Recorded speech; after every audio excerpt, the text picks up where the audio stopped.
बाहेरचे भेसळयुक्त धने पावडर वापरण्यापेक्षा घरच्या घरी अगदी सोप्या पद्धतीने शुद्ध, सुगंधित आणि विशेष म्हणजे कसलीही भेसळ नसलेले धने पावडर तुम्ही करू शकता.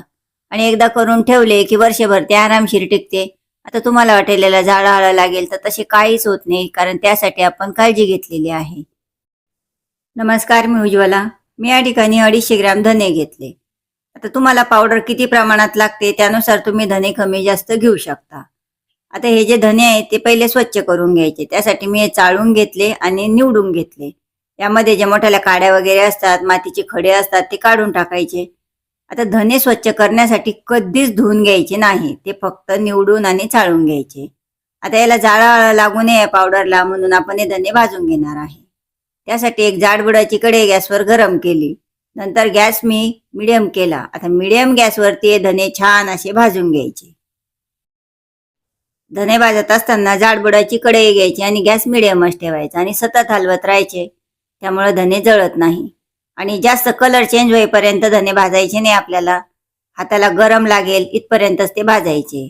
जास्त जर भाजले तर त्याचा जो नॅचरल सुगंध असतो तोही चालला जातो, त्यामुळे तसे आपल्याला करायचे नाही. हातात धरून बघितले तर धने हाताला गरम लागतात, तिथपर्यंतच ते भाजायचे. भाजून घेतल्यामुळं हे जे पावडर आहे जास्त दिवस टिकतं, त्यातला पाण्याचा अंश नाहीसा होतो, त्यामुळं ते जास्त दिवस टिकायला मदत होते, त्याला जाळावं लागत नाही. सोबतच आपण हे घरच्या घरी मिक्सरवर पावडर तयार करणार आहे, त्यामुळे मिक्सरमधून काढायलाही सोपे जाते. हे बघा, 2 ते 3 मिनिटात मिडियम गॅसवर धने छान भाजल्या गेले. आता मी हे खाली काढून घेते. ज्या टोपल्यामध्ये धने घेतलेले होते त्याच टोपल्यात मी हे काढून घेते. त्यामध्ये आता आपल्याला थोडे थंड होऊ द्यायचे, म्हणून पसरून घेते. थंड झाल्यानंतरच मिक्सरमधून काढायचे. धने हातात घेऊन बघितले तर थंड लागू लागले, म्हणजे रूम टेम्परेचरवरती आलेले. त्यावेळेस मिक्सरचे छोटे भांडे घेतले मी, त्यामध्ये पटकन बारीक होते म्हणून मी ते घेतले.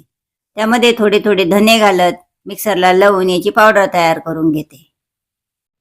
हे बघा, अशी पावडर तयार झाली. आता यामध्ये अर्धाले सवताले जे धने असतात ते निष्ठून राहतात, ते तसे राहू नये किंवा थोडीशी जाडसर पावडर असेल तर ते वरच्यावर राहावे म्हणून याला चाळून घ्यायचं. पण चाळण्यासाठी पिठाची वगैरे चाळणी नाही, तर अशी जाड पुरणाची किंवा रवा चाळण्याची चाळणी वापरायची. त्यामध्ये घालून मी चाळून घेते. चाळल्यानंतर वरती थोडंसं जाडसर धनेचे पावडर असतं ते पुन्हा मिक्सरच्या भांड्यात घालायचं. ते धने शिल्लक येतेही घालायचे आणि बारीक वाटायचं. हे बघा, अशाच पद्धतीने मी धने पावडर तयार करून घेतले. मस्त असं छान सुगंध सुटलेला आहे किचनमध्ये. खूप छान आणि मस्त हे पावडर तयार होते. आता हे लगेच बरणीत नाही भरायचे, याला थोडं 10 ते 15 मिनिटं असं थंड होऊन द्यायचं, कारण आपण हे मिक्सरमधून काढतो त्यामुळे गरम झालेले असते. थंड झाल्यानंतर एखाद्या बरणीत ते भरून ठेवू. घरच्या घरी अगदी सोप्या पद्धतीने छान आणि मस्त असे धन्याचं पावडर तयार झालेले आहे. बिलकुल भेसळ वगैरे काहीच नाही. स्वच्छ धुवून घेतली, पुसून घेतलेल्या बरणीमध्ये थंड झालेलं पावडर भरून ठेवायचं. बघा, वर्षभराची पावडर अगदी सोप्या पद्धतीने तयार झाली. अशाच वेगवेगळ्या सोप्या रेसिपी पाहण्यासाठी चॅनलला सबस्क्राईब केले नसेल तर प्लीज सबस्क्राईब करून बेल आयकॉनवर प्रेस करायलाही विसरू नका आणि रेसिपी नक्की शेअर करा. खूप खूप धन्यवाद.